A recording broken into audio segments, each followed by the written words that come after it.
Ils ont suivi le Camino de Santiago venant de la France en bus certes, mais épuisés, pour atteindre Monte de Gozo. Après une courte nuit de sommeil, ils découvrent matinalement les places et les rues étroites de la vieille ville de Santiago de Compostela. Bordé de bâtiments romains, gothiques, ce site est devenu célèbre car accueillant l'un des plus importants des pèlerinages de la chrétienté. Je ne m'attendais pas à ce que ce soit si dur.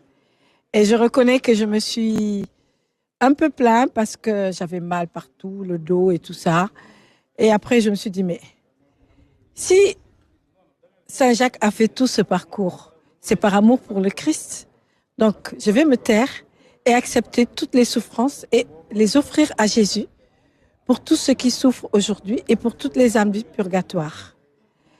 Et Saint Jacques, je ne le connaissais pas, franchement, je savais qu'il était disciple du Christ, mais je n'aurais pas pu dire tout ce que j'ai appris aujourd'hui, comme quoi il a été mandaté pour venir en Espagne, pour venir proclamer la parole de Dieu, qu'il est retourné, qu'il a été tué et que son corps a été amené ici et que donc il est enterré ici.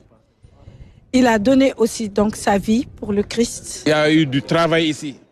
Parce que les pierres, comment on construit les bâtisses, c'est vraiment un grand chef-d'œuvre. Et ça nous montre que les gens d'ici, ils avaient vraiment la foi pour avoir transporté tous ces grosses pierres-là et pour pouvoir construire de belles bâtisses. Et avec le coquillage de Saint-Jacques qui montre que les gens faisaient 80 km à pied, soit à cheval 100 km pour venir ici. Et nous, on a pris les bus, on était fatigués, mais quand même, on a tenu. Des pèlerins affluent de toute l'Europe et d'ailleurs pour se recueillir sur la tombe de Saint-Jacques de Compostelle. Les monuments les plus anciens sont regroupés autour de la tombe de Saint-Jacques et de la cathédrale qui s'ouvre par le magnifique portail de la gloire, gloire dont les pèlerins de la paix aspirent à l'image des milliers de dévots portant la coquille et le bourdon sur les routes de la foi. Et pour l'obtenir, quoi de plus noble que de servir l'Église? Restons concentrés sur l'essentiel. Allons travailler à faire ce déplacement spirituel pour ne pas rentrer chez nous au Sénégal comme avant. Ne rentrons pas chez nous comme avant. Observons-nous vivre au Sénégal en tant que chrétiens. Est-ce qu'on peut rester au Sénégal en disant qu'il n'y a rien à faire sur le plan de la catéchèse?